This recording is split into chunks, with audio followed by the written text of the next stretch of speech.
Jim, thanks very much. So I suppose I should reiterate Jim's thanks and congratulations as used to preface the penultimate session. You really have made it right through to the end.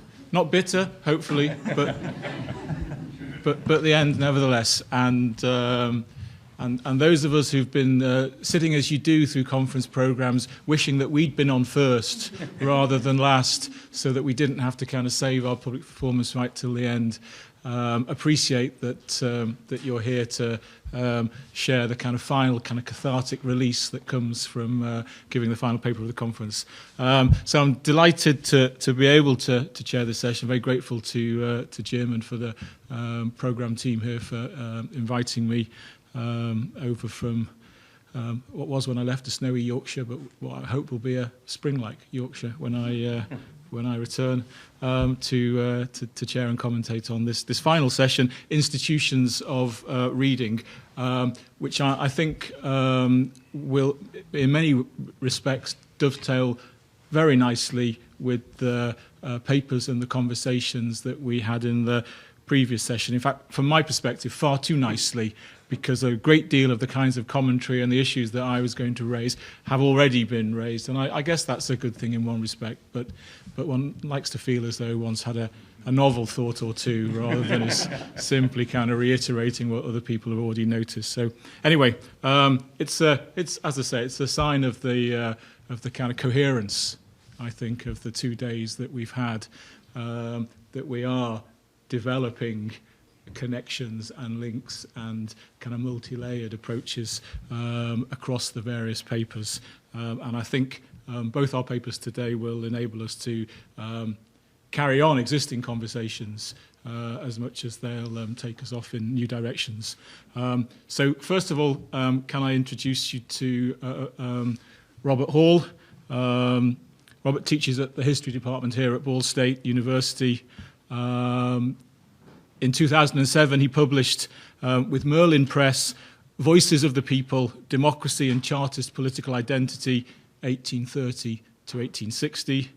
And this work comes out of his current project, which deals with Chartist readers and reading experiences. Bob.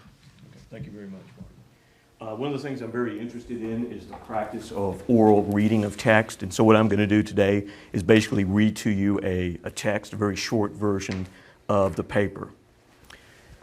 Over the course of history, the age of information has dawned many times.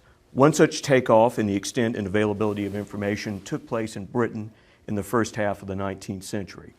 Literary scholars and historians have examined in some detail this outpouring of print and its impact on the landed and middle classes, but they've only really begun to explore a closely related question. And this is, how did working class readers come into contact with this age of information? One way to examine this question is to examine reading sites or spaces available to the working classes in the 1830s and 40s. In this context, a reading site is simply a place, the physical setting in which readers came into contact with a printed text. This paper is about reading sites in a small industrial city, Ashton-under-Lyne. Ashton was situated about 7 miles east of Manchester. Today it's basically part of the greater Manchester area, in the heart of the cotton district of northwest England, which no longer exists. In 1841, Ashton had a population of about 23,000. Between 1830 and 1850, the low literacy rates of working men and women placed a very real limitation on access to the printed word and shaped how the working classes in Ashton experienced the coming of the age of information. In the mid-1830s, only about 50% of working class adults in Ashton could read at some level, often at a very basic level. The ability to write was much less common. The lack of a public library until the early 1880s in Ashton and the high prices of books and newspapers meant that working class readers relied on a variety of free or inexpensive reading sites to gain access to the age of information. In the 1840s, these reading sites in Ashton included bookstores and news agencies, circulating libraries, church and Sunday school libraries, a mechanics institute, the village library, which was a subscription library, and Chartist association rooms. These reading sites in Ashton represented a range of social, political, and religious interest and varied considerably in the text that they provided. At one end of the spectrum was the relatively expensive Mechanics Institution. It had an annual subscription of about 10 shillings. Its middle-class sponsors hoped to uplift the moral character of the working classes and to instruct them in what they called the principles of science and mechanical philosophy. At the other end of the spectrum were Chartist reading rooms and bookstores, with their emphasis on free and open access to knowledge of all kinds. Well aware that many of the people were not fully literate, Chartist leaders and activists in Ashton adopted a variety of reading strategies, from the provision of cheap or free publications to the promotion of oral readings of the Northern Star and other Chartist newspapers. In doing so, the Chartists self-consciously broke with many of the practices of middle-class sponsored sites in Ashton and tried to spread news and information, quote, in every direction on the easiest terms.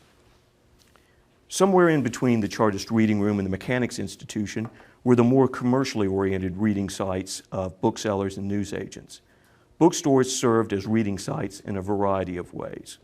Booksellers, especially those who hoped to attract working class customers, allowed readers to browse and even to do serious reading in their shops, and also used their shop windows to create what they called a university for the moneyless millions. Several Ashton booksellers also ran circulating libraries. Between 1832 and 1861, a dramatic increase in the number of commercial reading sites took place. In 1832, there were only 3 booksellers in Ashton. In 1861, there were 29. The growth in the number of booksellers actually outpaced population growth. This increase also suggested a growing demand for the printed word among the working classes. Very few, if any, of these booksellers were able to rely strictly on the custom of the middle classes. This study of reading sites in a small industrial city points to several things about access to the age of information. First, this study points to the way that politics, in the broadest sense of the word, shaped access to the world of news and information. All the groups that created reading sites in Ashton tried to influence working class readers and to shape their views. Sunday schools, Mechanic Institution, the Chartists, they all had agendas. Even booksellers who were in the business of making money had political agendas, and these agendas shaped how they ran their stores and shaped their approach to the selling of books and newspapers. This study also points to a second thing that shaped access to the age of information. This was class. Towns and cities, Richard Rogers has observed, were the information highways of the 19th century, but admission to this new world of information and news, was not freely available to all. Class and class distinctions led to the exclusion of many working class readers. Low literacy rates, together with poverty and the high prices of books and newspapers, also restricted their access to the age of information. For all these reasons, the age of information had at best a limited impact on the lives of many working men and women in the decades before 1850. In this period, localism and old ways of thinking were also still very strong in places like Ashton. Many working men and women knew little about the outside world, nor did they know much about national or international events. To understand the mysterious workings of society and the physical universe, they turned not to science, but to magic, astrology, and fortune-telling. For these working men and women, the dawn of the age of information was still decades away. Thank you.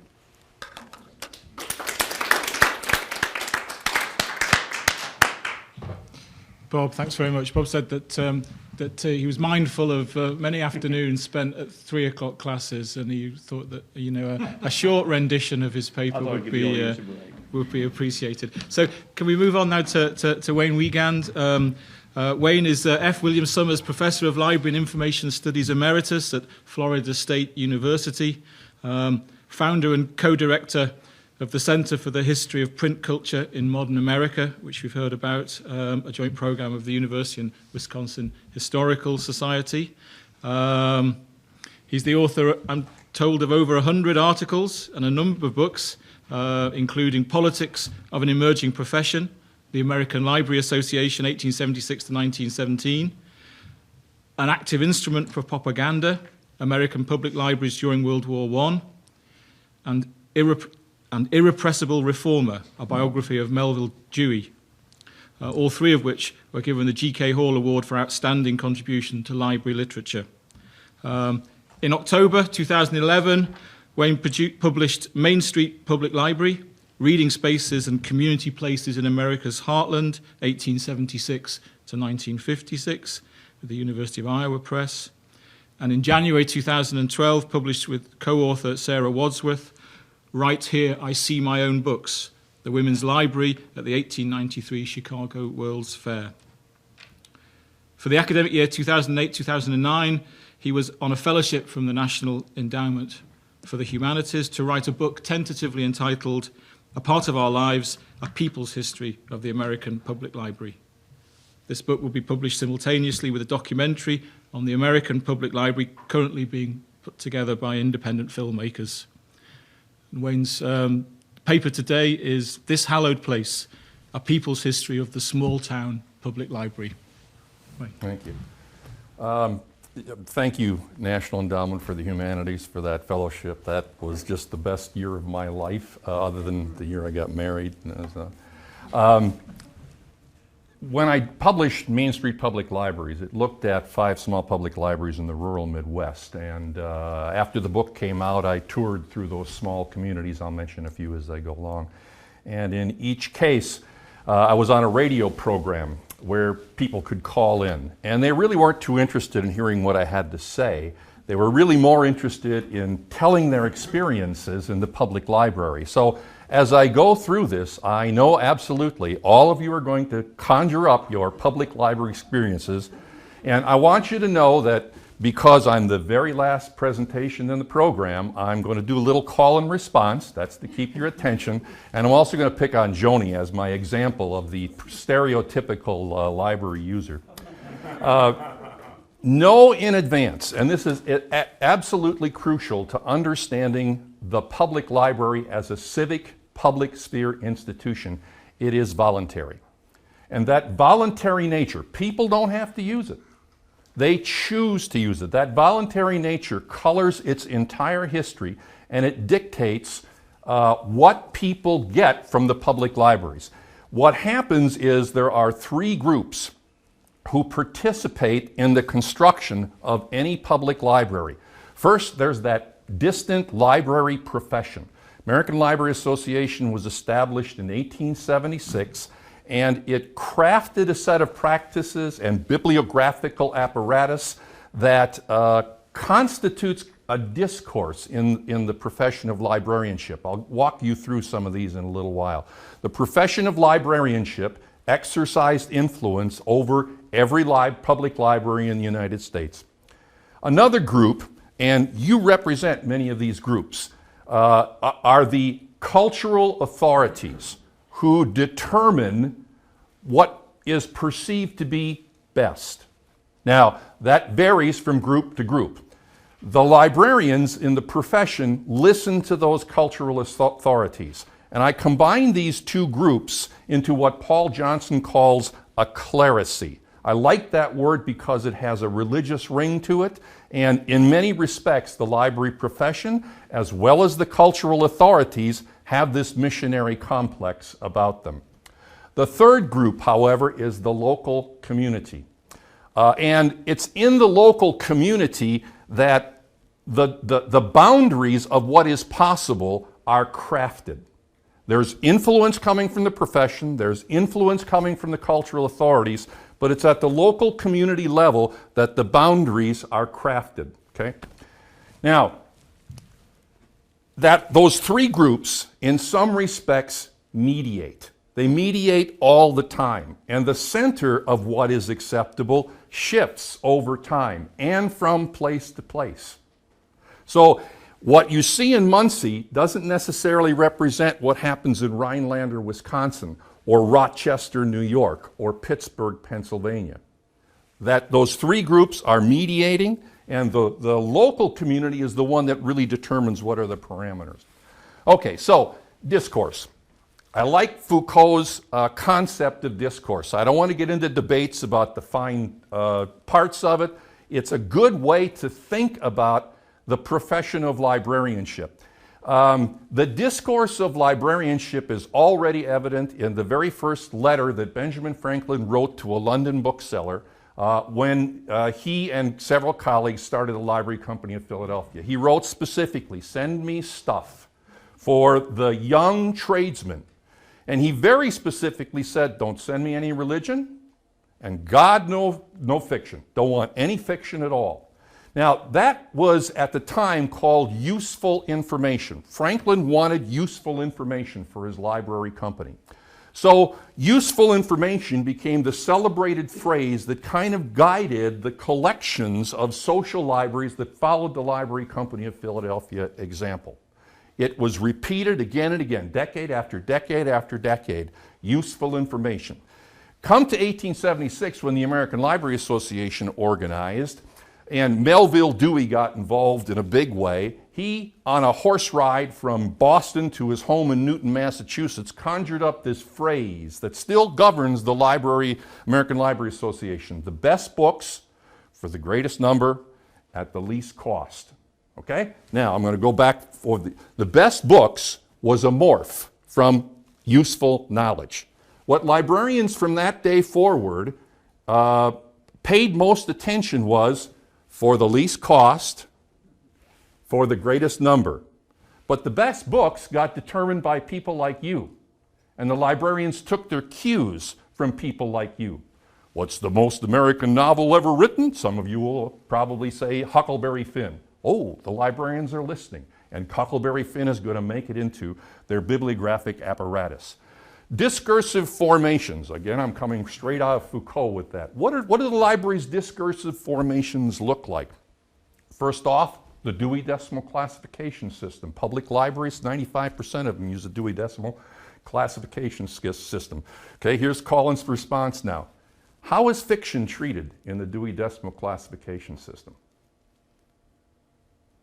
Alphabetically by surname.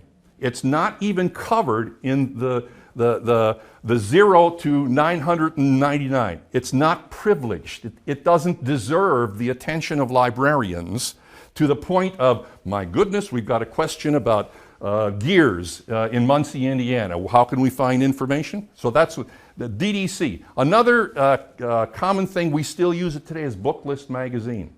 Booklist magazine purports to provide reviews on books that all public libraries ought to consider. You'll never find Horatio Alger reviewed there. You'll never find Nancy Drew reviewed there. Another one, fiction catalog. These are things that come out quinquennially, published by the H.W. Wilson Company, which also published Reader's Guide to Periodical Literature, which, as you know, contains the indexing of only a certain number of periodicals. Ask yourself if periodicals representing the voices of others outside the dominant culture ever get indexed in Reader's Guide. It took Ms. Magazine about 5 years to convince the H.W. Wilson Company that they really were here to stay and they ought to do it. So you got fiction catalog, comes out quinquennially. One of the things public librarians do is take this catalog when it comes up and they check it against their holdings, and what's not there they consider buying. What is there, what's not there they consider buying. If they've got stuff on their shelf that's not in there, they consider weeding it. That's a library jargon. All of this filtering system became invisible to librarians, so that when the internet hit and people could access pornography from monitors that were in the librarians did not realize they already had built up a very sophisticated filtering system for the whole world of print. And they thought, my goodness, you got this stuff, we have this ideology of giving people access to information, we have to do this.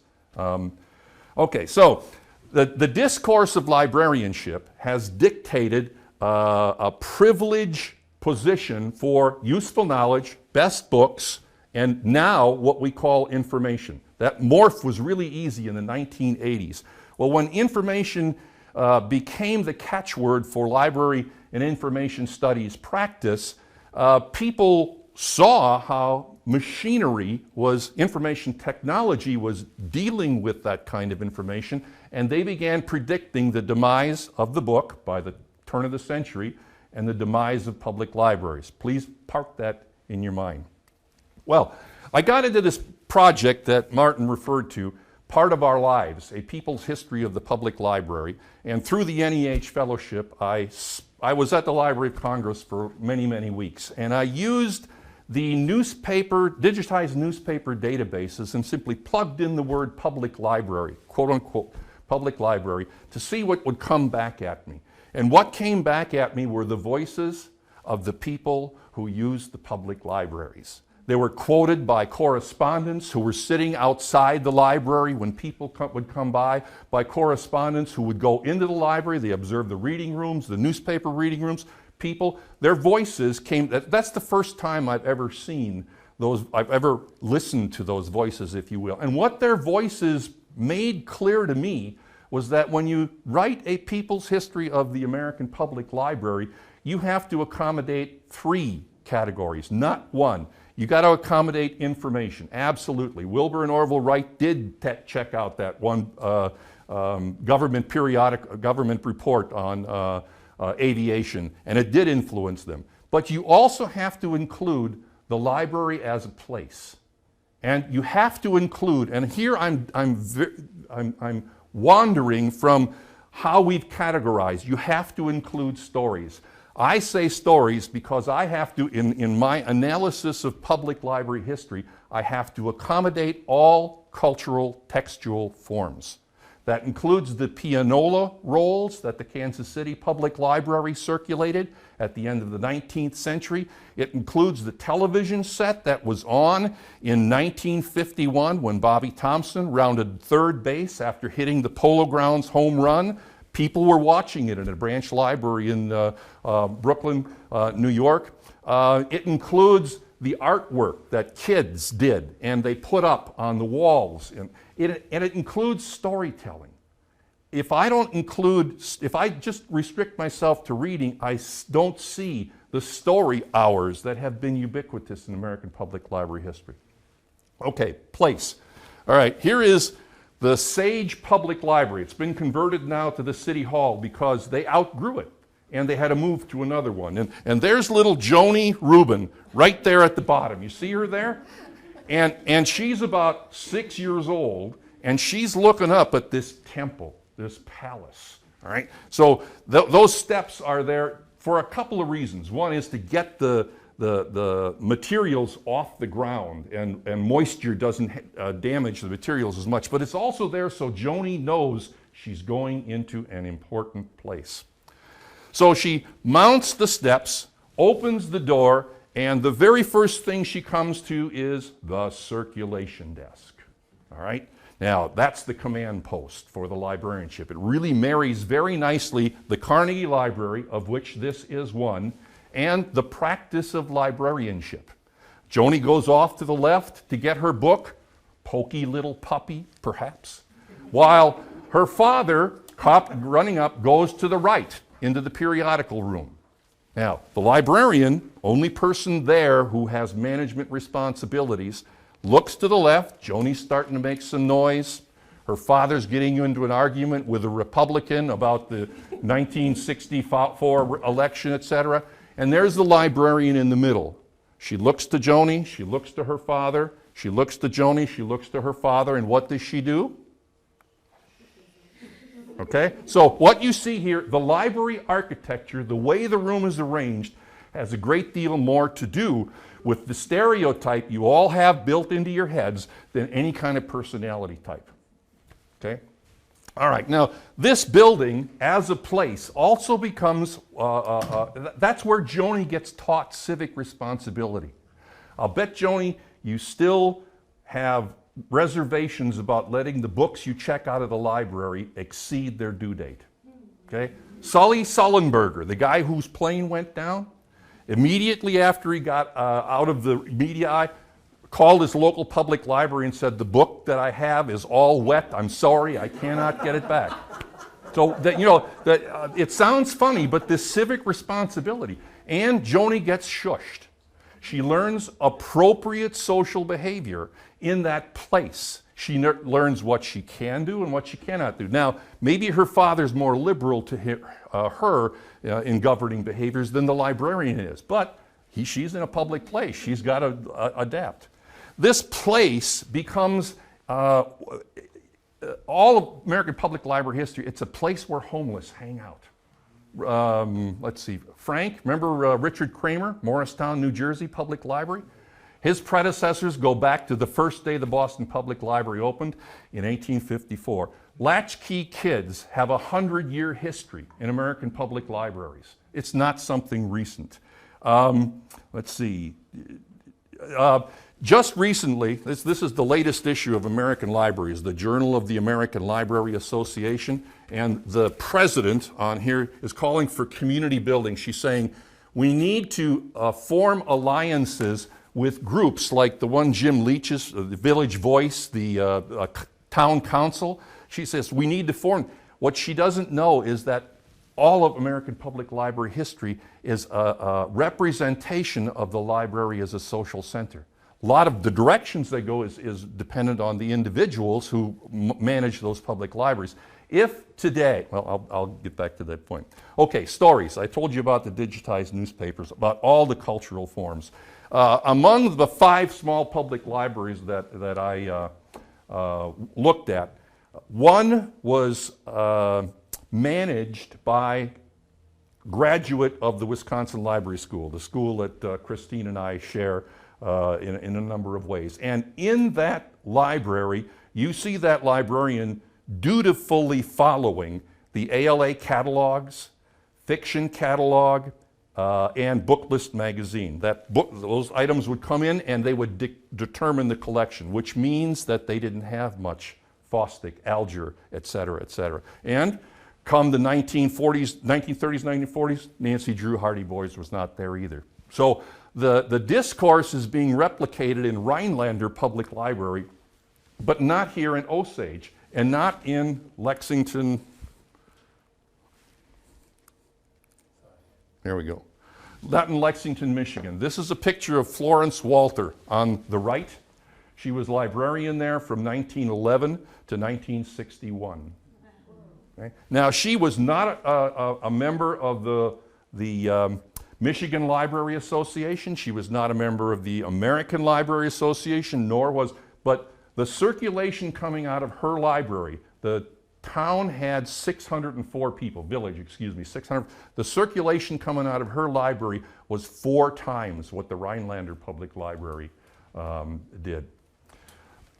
Now, you all have in your minds at this point reasons why Lexington would circulate more than Rhinelander. And that's because you have a vocabulary for this kind of thing. You have schooled yourself to be able to put into words, more than escape, which I dissed a little bit a while ago, more than escape, you can put into words reasons why that was more popular. You walk into any public library today, most academic libraries, almost all school libraries, and you're going to see big posters. Those posters say, read in capital letters. And then they got media figures, Oprah Winfrey and Justin Timberlake and whoever else, okay? But you go up to a librarian and you say, why? And they don't have the vocabulary you have to explain that. Same thing with the community library as a community place.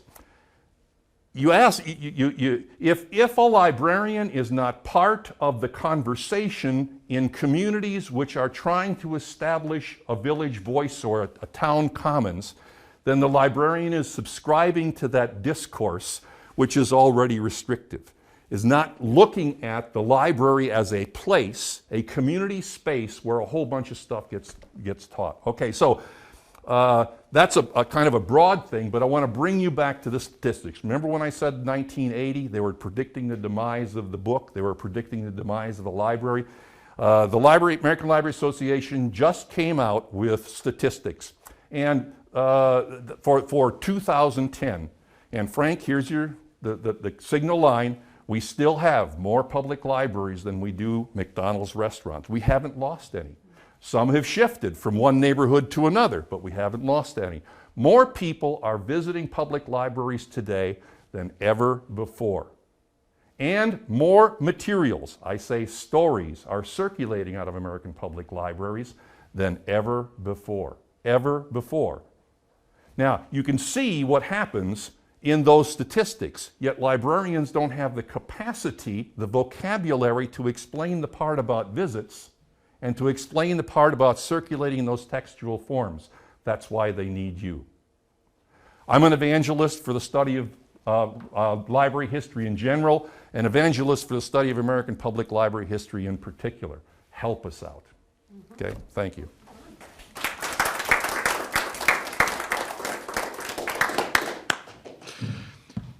Wayne, thanks very much for that. It's an act to follow, isn't it? No question and response from me. You'll be glad to know. So if you want to, you can just let this commentary wash gently over you, and then we'll kind of get to the serious business of interrogating our two presenters in a few minutes. Just some background. As Jim says, I'm currently at the University of Huddersfield, where for my sins I'm Dean of the School of Music, Humanities and Media.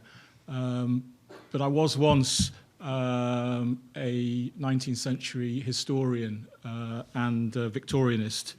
And my latest book, in all good libraries, hopefully, is a large edited collection in the Routledge World series called The Victorian World, which I recommend and has one or two good essays in there germane to our themes.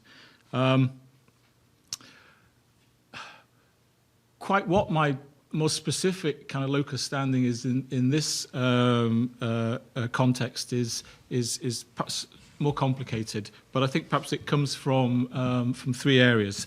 The first of which inevitably goes back to my experience in grad school, of course, because I spent 2 years in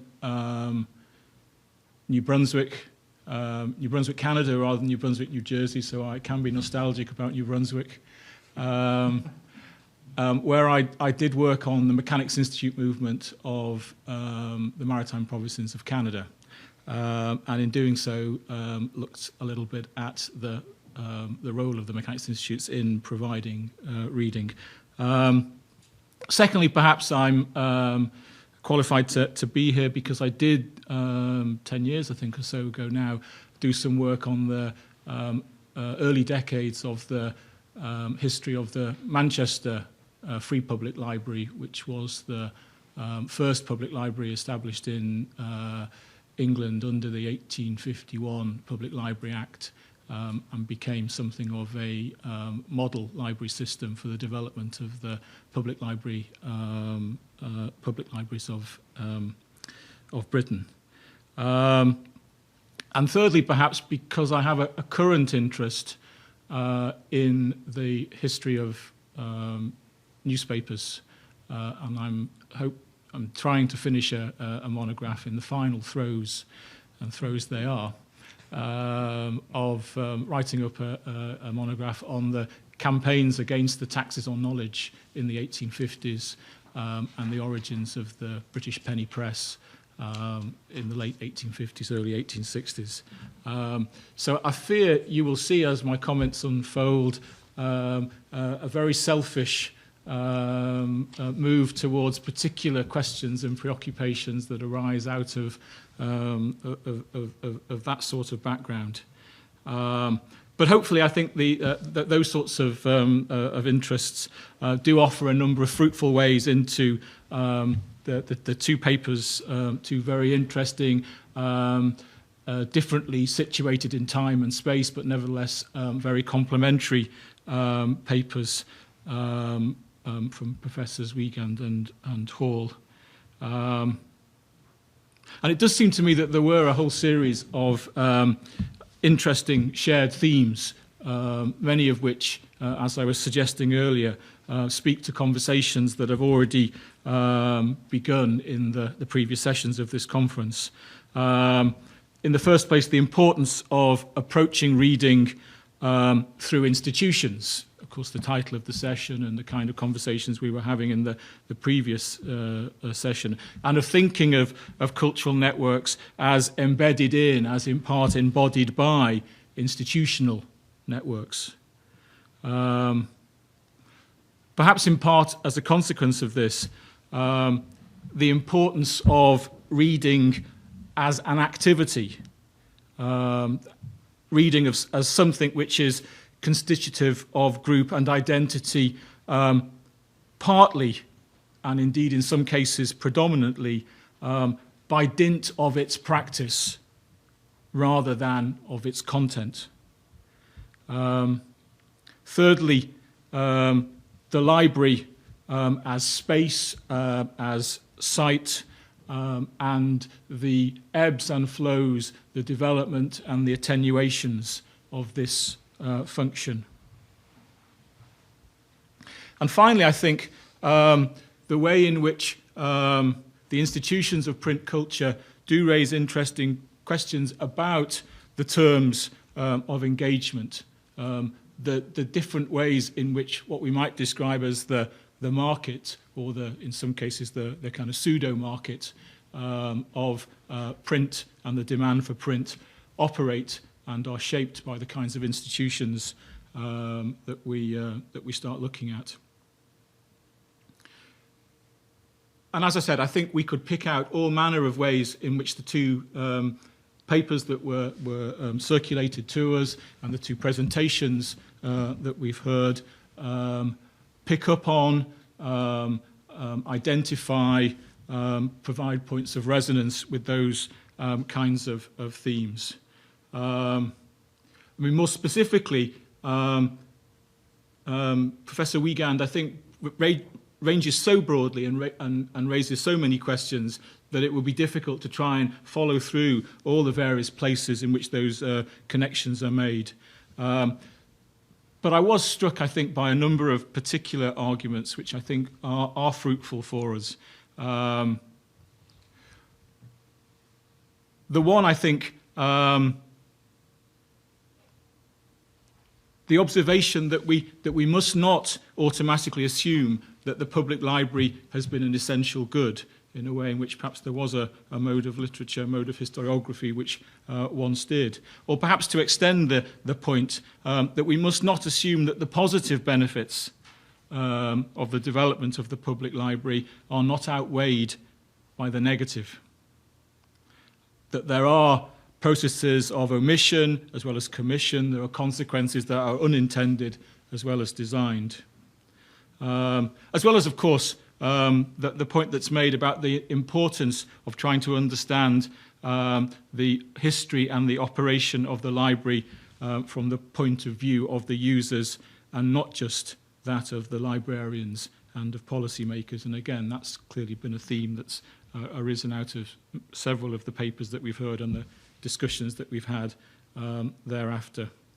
And thirdly, I think, what struck me about Professor Wiegand's paper, and it's something that he started his presentation here today with, is that notion of an institution which is voluntary, but actually is not voluntarist in the way in which we might understand the history of institutional life in the public sphere in the 19th and 20th century. And the tensions that creates, I think, are productive for understanding the evolution of the histories of the public library. To turn to Professor Hall, I think his paper was particularly illuminating in discussing the hidden richness of the sites of print culture that we can find, even in a small, apparently culturally limited town as Ashton. Even in a moment at which we can identify, as Bob did, a large number of obstacles, of constrictions, of ways in which the access to print in its various manifestations were constricted. The way in which many of these are only fleetingly apparent in the surviving historical record. And I think there is a whole conversation that, again, was started, I think, by Patrick's comment in the previous session, which we might want to develop about the implications of the nature of the historical record for what questions we want to ask, as well as what kinds of answers we think we can provide. I was also struck, I think, by the longevity of the unspecialized, dare one say, early modern world of print, the way in which the bookseller might also be a jobbing handbill and pamphlet printer, circulating library proprietor, reading room provider, hirer of newspapers by the hour. If we could reconstruct Ashton and towns like it in the way James Raven showed that we can reconstruct the printing centres of the City of London, we'd have much more than just a picture of the centres of publication, but of distribution, consumption, the construction of meaning, and again another subversion of the Darnton cycle of reading. Beyond that, though, the papers, for me, pose, either explicitly or by implication, various other questions requiring further attention. I could choose many. I choose three shamelessly because they're particularly congruent with my own interests. But also I hope they're questions that don't unduly wrench the papers from their own moorings or design. And my questions are these. And they are, as I was saying, questions which I think are now relatively familiar in some shape or form, but hopefully bear some sort of repetition or restatement. The first is, how do we describe and make sense of the culture of print in terms of the consuming experience of individuals and groups, given that the sites of reading are not the products of happenstance, but emerge out of particular economic processes, institutional forms, and social conditions? How can we effectively situate print culture? And again, one only has to think about a number of papers that we've heard, the paper from the Zabores yesterday, the discussion of Lara Putnam's paper this morning, to see that we've already been tackling that issue. Secondly, how do we conceptualize reading as cultural practice? And how do we remain attentive to its shifting constructions and constrictions? This is partly about exploring, as Bob does, the reading sites of particular places and times, but also the nature of the reading that went on in them. In particular, I wonder, how do we address what I think we need to describe as the privatization of reading at some point across the period of the 19th century? And again, I'm here that we're trenching on conversations that were started in response to Joan Rubin's paper and to Lydia Weaver's paper. Thirdly, how do we adequately represent the role the press, the newspaper press, and periodical played in popular reading cultures, and the ways in which this role changed across the 19th and 20th century? And I was very much taken by Julianne's comment in the last session and in the paper there, kind of a throwaway comment in some respects, but for me absolutely central. And that is, how do we acknowledge and deal with the reality that probably a great deal more reading was taking place in periodicals and of newspapers, even if we're thinking of fictional writings, than was actually taking place through the borrowing of volumes. So that what we are looking at in this data is, in some respects, marginal to the cultures of reading and the cultures of print. And beyond all these, I think that the papers ask us how we centre not so much the reader rather than the read, but readers as a community rather than the books that this community of readers read. And how do we think about the structure, the architecture, the ecology, the public sphere, the civil society, whatever particular formulation you like, of the processes, the institutions, and the practices taken together as a whole by which print was produced, circulated, and consumed. This, of course, takes us right back to the beginning, at least the beginning of the conference, and the question that Stephen Murillo asked, and which James raised in the last paper, about what is print culture. Stephen and James were sceptical in a way in which I'm not, about the utility of the term, and I don't think its definitional slipperiness is necessarily a barrier to its utility. But I think whatever, even Stephen at least would have gone along with me in arguing that in print culture we need to begin with the culture and resist the temptation to get hung up on the print. That is, it's not primarily about the words on the page. It's about where they come from, how they circulate, the ways in which they're consumed and reproduced. So thinking a little bit about the notion of situating the culture of print.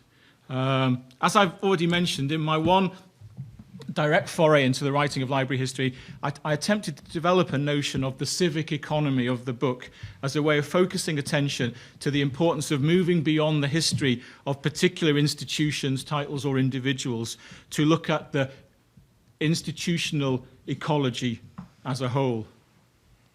Of course, what I should have written about is not the civic economy of the book, but the civic economy of print, because by subsuming print into the book, I was making more than one of the category errors that I think the papers of this conference have very well illuminated.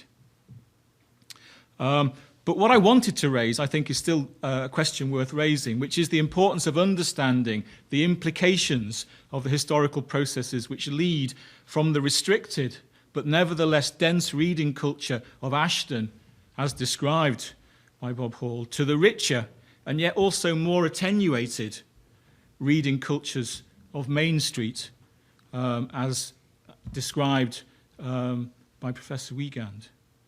What are the opportunity costs of this shift from the voluntary, or the voluntarist, to the municipal? To what extent is this shift part of a more general move from mutualist to privatized cultures of print, in which as much, if not more, is lost as is gained? And here I'm put in mind of a book which is probably unfamiliar to nearly all, if not all of you, Philip Gardner's Lost Elementary Schools of Victorian England, which came out in 1984. This book is germane to our discussion for two reasons.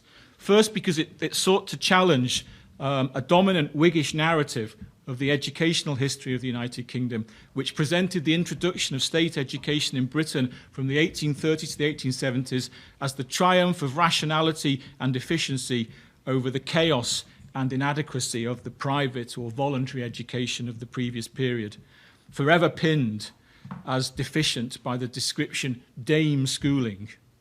And Bob mentioned dame schooling, and I see powerful echoes of this kind of dynamic in the discussions that we've read about in Wayne's paper, that we heard about in terms of this discursive professionalization, or the discourse of the professional, and the ways in which it operates to impose particular models, generally inured to local challenge, of what libraries, what reading institutions should be and should do. Gardner's book is interesting for a second reason, because it's his argument that the new state system essentially destroyed a system which, not without its faults, was at least responsive to the needs and priorities of its clientele in access, in locality, in curriculum content, in underlying ethos, and that, just as perhaps in the case of Ashton in the Chartist period, and more generally, we must not confuse scarcity of resource with impoverishment of culture. I think we've had a sense from the papers of Joel Schrock and Lynn Tatlock of the responsiveness of the Muncie library system to the demand for popular authors. We heard again about the suggestion books. So clearly there's a kind of complicated picture here, and I'm trying hard not to collapse the story into kind of crude binary oppositions, or at least I use these binary oppositions to kind of construct the tension rather than to try and describe the reality. But I think we've also heard, and here in Wayne's paper, of many of the limits of this kind of responsiveness. The public library was for the bulk of its readership, perhaps, the public library was for rather than of the bulk of its readership, and this affected not just book stock, but also regulations, the librarian with their shush, the use of space. And in terms of space, I'm interested in the extent to which public libraries, although as in the case of the Mechanics Institutes of Canada, although as in the case of the Australian Mechanics Institutes that we heard about earlier, although they inherited or manifested functions and buildings which had encouraged far richer engagements with print through lectures, classes, debating societies, mutual improvement groups, and so on, gave little and perhaps progressively less accommodation to such activities, and in doing so drove engagements with print back to the domestic.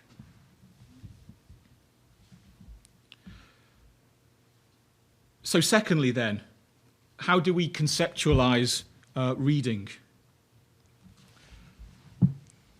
Obviously, we've heard a lot over the last couple of days about what was read, and we've heard a fair amount, although less, about where it was read. But we've heard very little at all, certainly until the last session, about how it was read.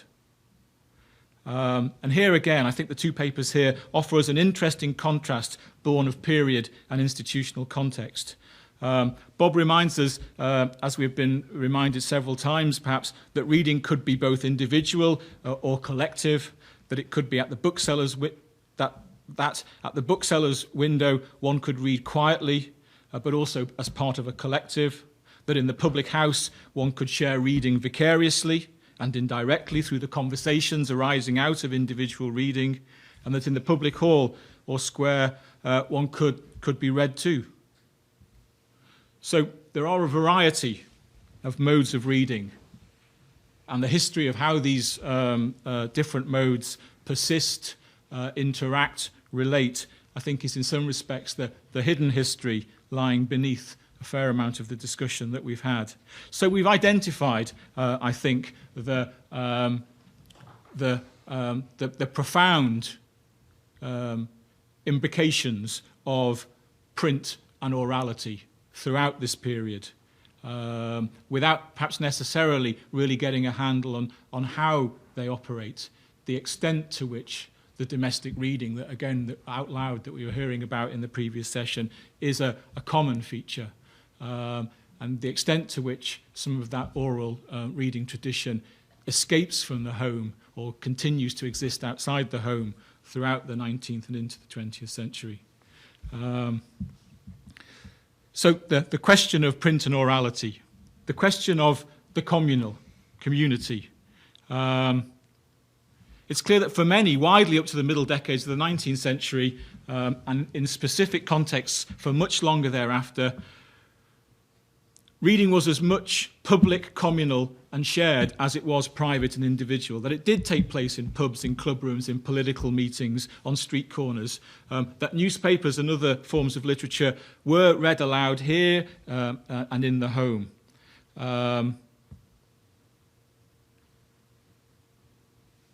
In what ways does this create particular forms of community? And I'm aware of the conversation that we're trenching on, and I agree with the comment that Jim made, that it seems to me that we've got to be careful when we start talking about communities of readers. And while accepting that there are kind of hidden structuration devices that we might want to consider as networks, I agree with Jim. I think it's important that if we're going to talk about communities of readers, we talk about a body which has a degree of knowledge of each other, a knowingness, a sense of that kind of contact. They don't have to be face-to-face, clearly. There could be correspondence, communities, but they nevertheless need to feel of themselves, I think, as a community. How did those sorts of communities evolve and change from the kind of picture that we see in Ashton in the 1840s through the women's clubs and literary societies that we were thinking about into the world of the 20th century? And I think one of the critical issues that we'll have to ask and answer if we're going to think about that is how do we deal with the notion of reading synchronicity? And again, I was fascinated to have Julianne's comment in the previous session, because it has struck me for a long time that this is one of the kind of critical things that historians of libraries and historians of library readings have ignored, the extent to which the consumption of the library book is, except in those rare instances where there are multiple copies, institutionally sequential and not synchronous, in a way in which various other forms of reading, even reading of books in a context of scarcity, where if you were subscribing to a subscription library at the end of the 18th century and you had one share and you took out one book, you probably did share that book around the family, even if you weren't reading as a family, before you sent it back again. So there is a sense in which the increasing access to print actually reduces the level of synchronicity in the reading, and therefore does different things or changes the terms of engagement around which we might construct these reading communities. And clearly there are contexts in which this doesn't take place, and we were hearing in your comments, Jim, about the women's circle and the way in which they were institutionally trying to read at the same time to have a conversation. But these are ways of, it seems to me, mitigating a tendency which is part of the histories of the institutions that we've been looking at.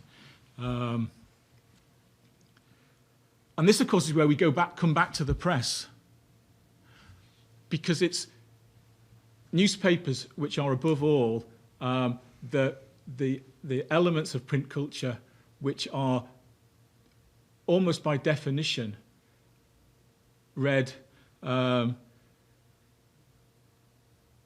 concurrently. They are those bits of print culture which remain synchronous in the way in which they're read.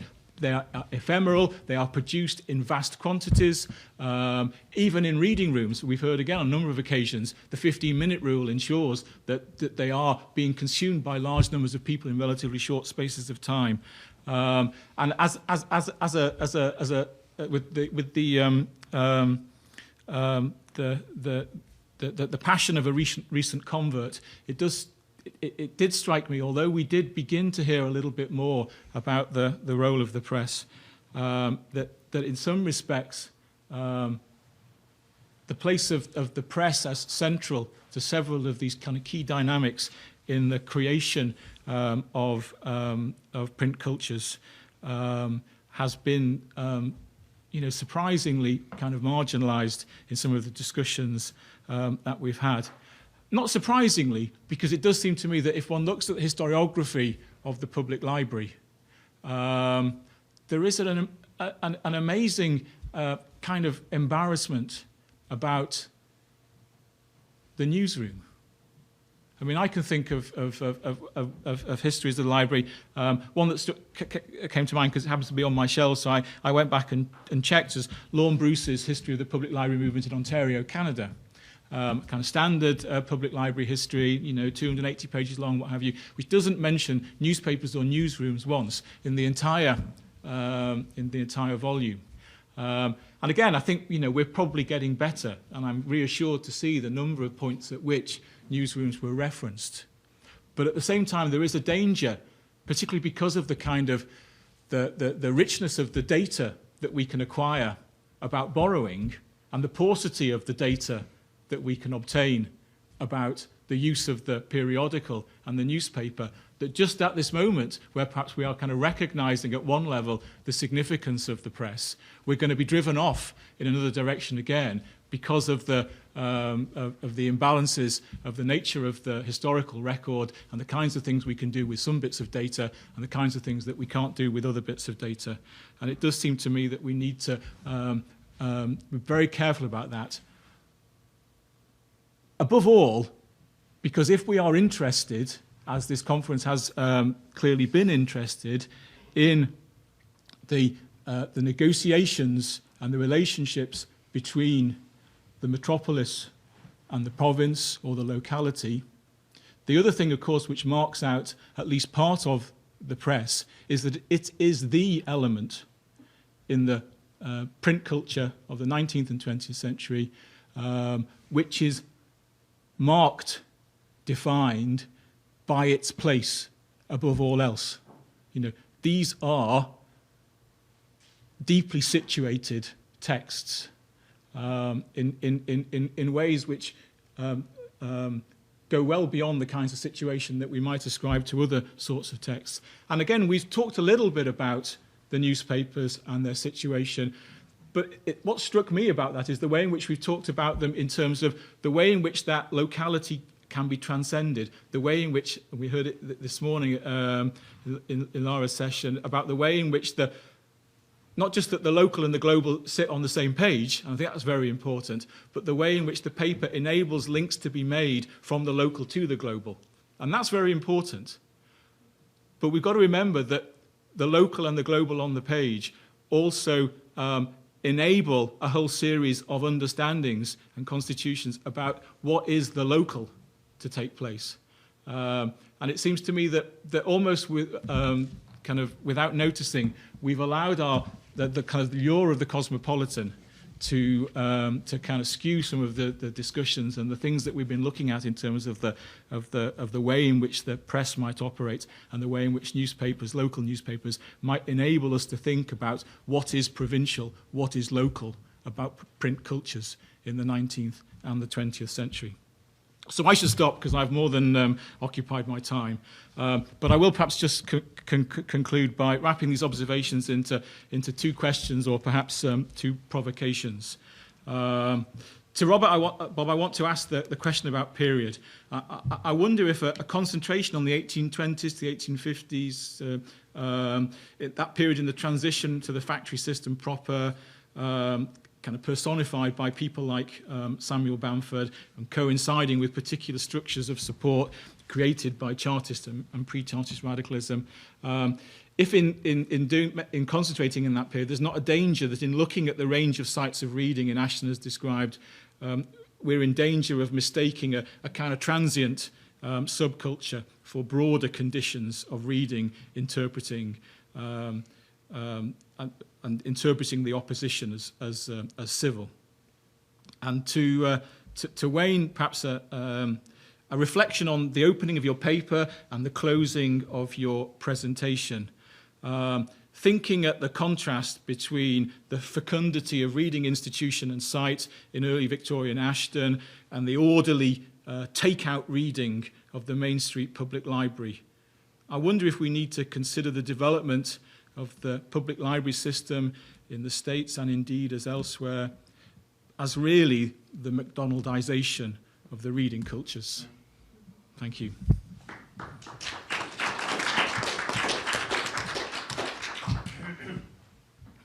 So I think this is your opportunity to take up those provocations if you like, and otherwise we throw it out to the audience. Bob, do you? I think I'll mull over the last one that you raised. I'm going to object to the terminology, the McDonaldization, because, and I'll do it this way. We have had 4 Supreme Court justices who are females. Every one of them read Nancy Drew as a teenager. Now, I'm willing, Joni, did you read? Okay, Jane, okay. Now, the McDonaldization would be something that's, or escape would be something that's applied to that kind of reading. Some libraries had it. As late as 1995, when the San Francisco Public Library opened, and it had the James Hormel Center for the Study of Sexuality, Homosexuality. At the same time, it had no Nancy Drews. And a little 12-year-old girl named Taya Bosselman had to write the San Francisco Chronicle and say, why isn't it there? My mother read these. She said that they're good for me. Okay? So when you say McDonaldization, it applies the value to a particular to literatures which we don't value in academe, but are valued by the readers for a variety of reasons which go way beyond the definition we apply to escape. I have to, and those pressures are brought to bear on the public library, not by the profession, not by the cultural authorities who form a clerisy, they're brought by the local communities. I go into the Portage Public Library in 1974 with my daughter, who wants to read Nancy Drews because her mother read Nancy Drews and her grandmother read Nancy Drews, and they tell her in 1974, we don't have that kind of literature here. So my pressure brought to bear, they ignored that. But in other places they did. The San Francisco Public Library now has Nancy Drew. So it is, for me, it's essential not to put value from a literary history perspective, from a cultural authority perspective, on the reading people demand at their local public libraries. That they're not going to have pornography. That's been dealt with. I suppose you could call it the McDonaldization of pornography too. But they will have, within a carefully defined set of boundaries that the community comes to mediate through this civic institution we call a public library. And that shows through history. I'll give you just one example. It's through the reader's eyes that we have to evaluate the institution. Back in the 1950s, and this goes to the Rhinelander Public Library example, the Roman Catholic Church gave rise to several groups, one of which is called the National Organization for Decent Literature. And every month there was a periodical called The Priest that was circulated to Roman Catholic priests around the country.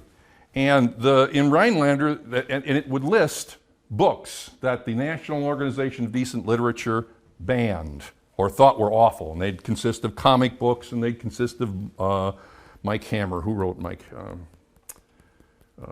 Shame on me, I'm forgetting his author. Yeah, Mike Hammer, right, okay. I, the Jury, right. Okay, so those kinds of books, a lot of paperbacks, that list. The priest would hand it over to the women's organization, and the women's organization would run through Rhinelander to the newsstands to see if any of these items were on the shelves. Okay? Then the newsstands would get a plaque that they could put on their windows saying, approved by the National Order of Decent Literature. And I mean, this is obviously intimidating to the. Now, when they took it to the library, none of that stuff was there. It had already been filtered out by book list, fiction catalog, etc. And the clerisy with whom the profession was in agreement. Back to that McDonaldization. I suppose you could say that there was the literature, the Rhinelander community mediated that center, and it didn't at the time include Nancy Drew. It did, however, include a couple of other series. Thank you. Okay. Patrick. Two points. First of all, I want to applaud you, Mark, for bringing up this point about the press and about how the press can disappear in discussions of libraries. And just to throw out there that Laurel Brake's book, Subjugated Knowledges, talks about this in great detail, about basically the history of how subjugated knowledges actually is a term from Foucault. And she talks about how British libraries subjugated periodical and newspaper print to the bound book. And her great symbol of this is the Colonial Library, which is this dungeon in North London where you have to take a bad train to get to, etc. And I think that's actually one of the reasons why I like the term print culture, because print culture includes newspapers and ephemera and even now such things as forums, right, and et cetera. I think that's one of the reasons why print culture is, for me, a better term than like book history or bibliography or, et cetera. So just that point quickly. And then second, I also really like the fact that you brought up the issue of the privatization of reading, which I don't know if that's come up explicitly in the last 2 days, but it's clearly come just that close to coming up explicitly, the sort of history by which reading eventually becomes privatized. And with that, I want to take the opportunity to do something selfish on my own, in my own right, which is to mention this phenomenon I've noticed in the 1920s, which is mass market publications which are about reading and about literature, starting reading circles around the country, right? So John London's Weekly, which is one of the periodicals that I study, actually actively tries to start reading circles in cities all over London. And I wonder, I'm sort of throwing this out to people as a plea for help. I wonder how we read a gesture like that, like say in the 1920s. I mean, I wonder if that is an attempt to kind of recapture, or even maybe a sort of nostalgic move to recapture a kind of sociability around reading that's being lost in the kind of age of modern alienation. I mean, I think these are Who's in them?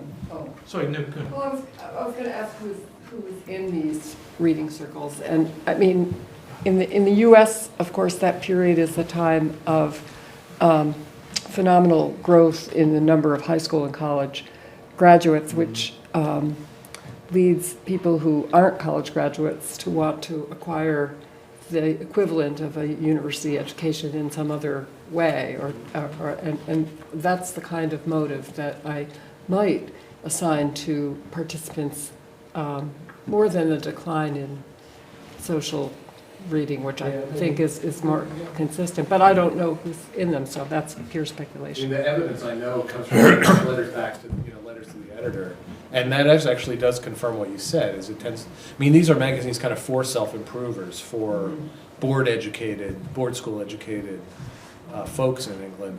People who haven't been to college, etc.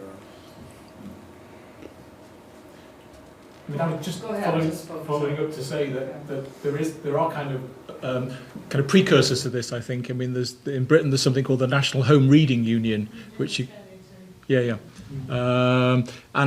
and there's an irony there in the home, in that it's partly home, partly not home, and actually has kind of various spin-offs in terms of kind of holidays, and it's actually linked to a whole range of, as you say, attempts to kind of to regenerate the sociability of reading, and so I'm not sure about the particular context and moment that you're talking about, but I think numbers of periodicals are doing this in England. I don't know about the American context that much, but it seems like it's partly a way of disseminating the brand, right? I mean, it is a commercial. I mean, these are mass market publications.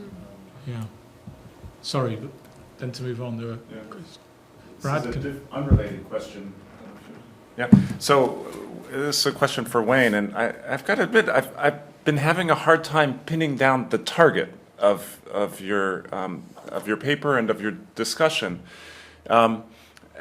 And so I'm just looking for clarification. Now, when you started, and what I expect was to run the question of the library into the normal sort of crises of public funding for things like humanities programs in the university in general, and the NEH even, and public parks and other things. So I was expecting a narrative about the public libraries that ran that way, that the evangelical mode that you're asking us all to join in would be to support the public library.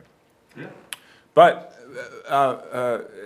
and I guess I'm flattered that you think that we can do so, even though that we seem to be having a hard time, finding words to support our own departments and foundations and others. But it seemed to me that the target actually then is odd that it lands on the librarians as that it's the librarians' fault, or that the librarians aren't able to enunciate what they're doing, that even the librarians are have a covert Foucauldian panopticon in the library quarters. So that it just seemed like an odd target for me. Given that when Joan and I get shushed in the library, looking back, it's a moment of nostalgia, perhaps more than discomfort. So I guess it's just asking you to clarify what the target of the apparent ire is in the approach, because if it's the case that public libraries, that we're not losing public libraries, which actually comes as a surprise to me, since I always think of the closing of branch libraries being an issue and the limiting of hours. But if that's not the problem, then the problem is that the libraries are giving us are filtering too much information from us, and librarians. I guess I just don't quite. Yeah, I have a similar question. Let me see if I answer. Yeah. Okay. I make a distinction between the library profession and librarians. Okay. And I can cite scores of librarians who have, they're on the firing line and they realize the value of a library as public space and the myriad ways the members of local communities use it, and they're not disparaging of the Nancy Drews and Hardy Boys, etc. Okay? But their voices are not what you hear coming out of the American Library Association, which is a professional group. The American Library Association has tied itself to this information discourse. And that's where the rationale comes from. The voices come from ALA are rationalizing this Jeffersonian principle: libraries are essential to democracy because we need informed citizenries. I mean, certainly has resonance, but it doesn't necessarily explain all of the value people find in their public libraries. And that's what I'm connecting. And that's why I turn to folks like you. You can help, you can plug the gap between the reader of Nancy Drew or the listener of rap music that comes out. You can plug that gap for the librarians because they don't have the vocabulary you have. The whole history of reading, the vocabulary I can pull out of the 5 volumes of the history of a book in America helps me explain that to my colleagues. They're not listening, but at least it helps me explain it to them. By your history, though, the information is, so if information is the target, then I'm on board with you. But the history that I understood you giving was that information is just the latest instantiation of a variety of terms: useful information, best books. That nothing has changed in the odd delimitation of what the American Library Association thinks the library should be doing. But regardless, the library seemed to have fulfilled a fairly successful civic purpose. 88% to 92% of a public library's funding comes from local taxes, real estate taxes. So unless the local community goes after it, they're going to survive. Sometimes even prosper when middle-class folks like you, the places they get lost, however, and this comes back to discourse, the measurements that librarians use to justify value are mostly counting. They count turnstile, they count circulation of items. What they don't take into consideration is the library as a place. One of my favorite examples is a guy named Conrad Cheeks, Washington, D.C., homeless guy, 2003, walks into the poorest branch in the DCPL system. And he opens up his chest, he goes into the bathroom, cleans up, goes out to the table, opens up his chessboard, and there are 8 kids sitting around the table who want to play chess at noon at their lunch hour at school. And he teaches them how. And the parents of these 8 kids are sitting in the background watching. And this is in the Washington Post one time when I was in the Library of Congress reading about it. Okay? Then after he's taught these kids, and the parents are, they're so happy, he closes up his chessboard and gets back into the streets. Now, where statistically does the library claim credit for what happened there? We don't have the measures. So that library, branch library, will close because the central system can't identify the value of that personal interaction the public space provided. It's going to close because the books aren't circulating and the numbers aren't coming in. So I don't know if that helps to explain what I was talking about. Yep. You're going to be Yeah. angry with me for using... No. No, I had fun. But I love your project, Wayne, and I think it's wonderful that you're recovering what the library has meant to so many people for such a long period of time. But I wish I could talk you out of this clerisy thing, because there's nothing wrong with trying to disseminate aesthetic standards. You haven't talked about the notion that at least some librarians had, that people might have a richer life if they understood high culture. And you kind of attribute, I mean, when you say the word clerisy, I can hear it in your voice. It doesn't accord with your populist impulses. But I don't think you need to be so dismissive of that other sort of aspiration. There are plenty of examples to validate what you just said. People who have used American public libraries to gain the knowledge necessary to derive the satisfactions from James Joyce's Ulysses. I don't disparage that at all. Well, What I do disparage are the ones who the members of the profession and members of cultural authorities who disparage the people who don't. Because they're more numerous. The people who don't are more numerous in public library history than the people who do.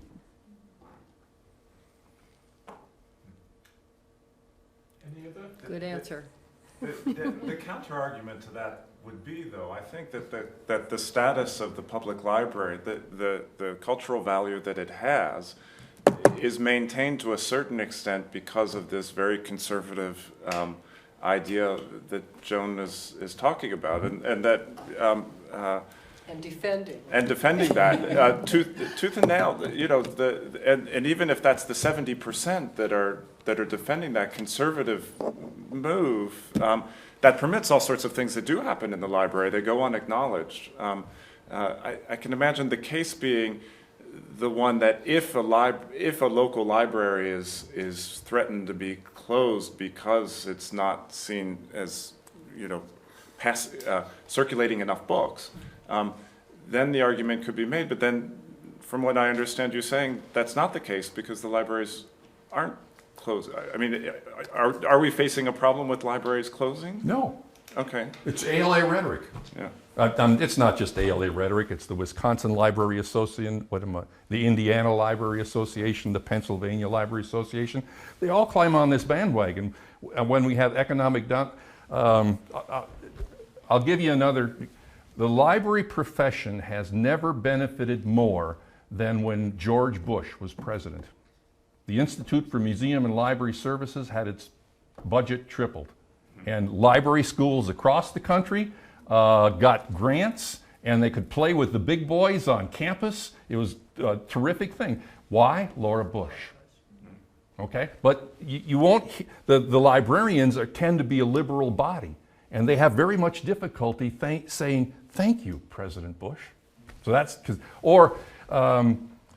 when Reagan came into office in 1980 and cut budgets, the homeless got put out into the streets. A solution was that they went into the libraries. They found homes, quote unquote, there.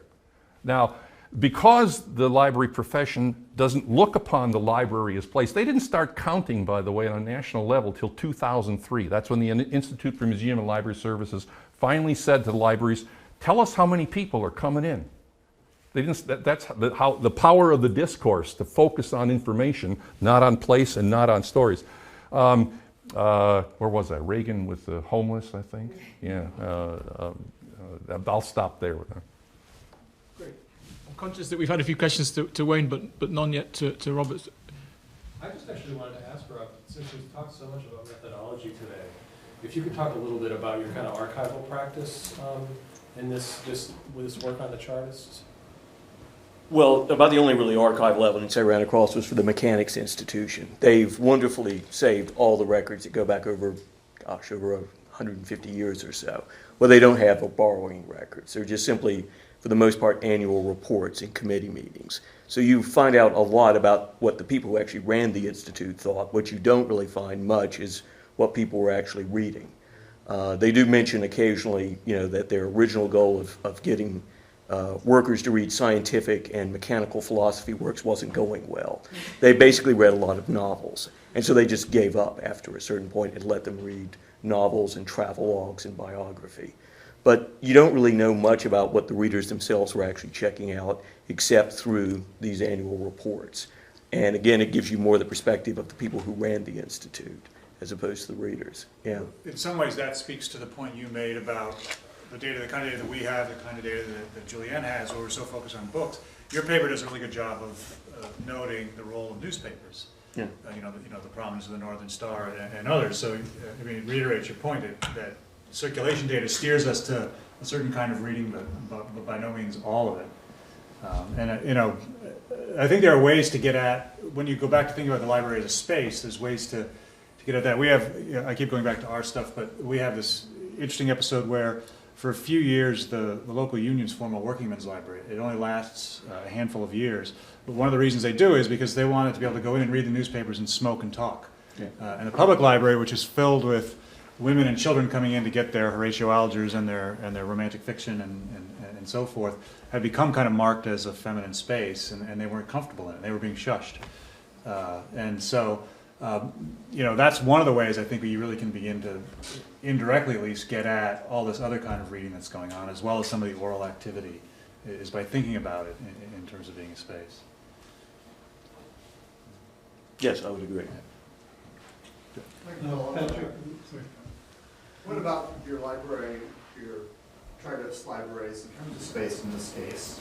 Most of them just didn't last very long. Most of them were, that's a classic problem with working class kind of institutions of any kind. They were very ephemeral. They would last for a couple of years. They put together a collection, then the association would move or would come to an end, and the books would be dispersed. So most of the libraries, you have just very general descriptions of them. But are they using the space then for multiple purposes? Oh yeah, these are basically association rooms where they would have lectures, they would have all kinds of cultural activities, and they would also usually keep a couple of newspapers there, as well as the Northern Star, and they would usually have some kind of little library attached to it. So it's very much a multi-purpose room. They had all kinds of activities that would take place there. Frank? Patrick was asking earlier about the way in which, as I understood it, public libraries became private at times, and I wonder whether we could look at it the other way around in terms of a sort of halfway house, because you mentioned a subscription library there, and I know, for instance, the subscription library at Leeds is a separate library altogether from the public library, and it still is limited to 500 shareholders, and one or two other people I think now can join it. And when we come to Muncie, the Muncie Public Library, they tried to open it up as a subscription library. You could become a subscriber. It didn't work. It was necessary for it to be a publicly funded library. So I wondered whether you could tell us a little bit about the subscription library, if there are any records that are there. And I wondered whether Wayne can talk to us about the relationship between subscription libraries and public libraries in general. Well, in the case of the subscription library I alluded to a couple of times, it was called the Village Library. It was actually created by one of the mill owners who was very active actually in the Mechanics Institution. And it seems to me that they very self-consciously tried to reorganize the Village Library as something different. It was only a penny a week subscription rate, and they self-consciously tried to buy books that they thought would be popular among the working classes. And again, it turned out to be in many ways fiction and travel literature, which was the big hit. So one of the things they tried to do was just simply make it much less expensive, but still they never had more than about 150 members. As Samuel Smiles pointed out, any kind of subscription was going to doom a subscription library for the working classes. They simply couldn't afford it, even if it was only a penny a week. So. My question back to you, Frank, would be, you mean social library or circulating library when you use the term subscription library? Well, it was the Leeds Library, which you're familiar with, I should imagine, from Huddersfield nearby, is a circulating library. It's the oldest surviving subscription library in the United Kingdom. It was started in 1768. Subscribers are allowed to borrow books. Now, I think, as far as I can see, the Muncie Public Library was started on similar principles, the notion that you would become a stockholder and therefore that would give you certain privileges. You didn't need a guarantor. And I just wondered how common that is in the United States, and whether that concept of the subscription library still persisted into the 20th century. And I have to tear those apart again. Social libraries go back to Franklin. By the middle of the 19th century, a lot of them had actually purchased buildings. And if you look at the buildings, they accommodated public events. St. Louis Mercantile Library, for example, had the largest auditorium in St. Louis in 1852 or 1853. But other social libraries, which were stock-owned by individuals, recognized that they couldn't go on unless they opened it up to subscriptions. So there's this mix through the 19th century that the public library movement inherited. It's hard to identify in 1850 what is a purely social library by an 18th century definition, and what is purely a circulating library by an 18th century definition. You definitely see gender distinctions between the two in the 18th century, because the circulating libraries were located in commercial spaces women could frequent, and they much more than the social libraries had fiction available. They were also disparaged by the clerisy, Jimmy. I'm sorry. The public library picked up on the circulating library relatively quickly and started rental systems where the popular novels would be purchased and then rented. And when the rental paid for the price of the novel, then the novel would be accessioned into the regular collection until it was worn out. We have that still today. There are places, I don't know if Muncie does it, but there are scores of libraries, I bet thousands of libraries across the country, where if you want the latest Gresham novel, you can rent it from the rental collection, or you can wait till the 68 people before you who are signed up for it get theirs. I've been given the nod that it's time to close. So my final duty really is just to thank again our two presenters for two really stimulating papers and two really interesting sets of presentations on those papers and some fascinating responses to the questions that you've posed. So thanks very much.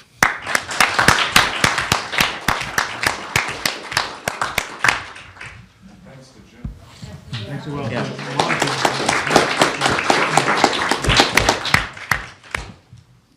You're free to go. Those of you who need a lift, I can sort of provide that, arrange it. Those of you interested in getting a drink, I can also probably arrange that.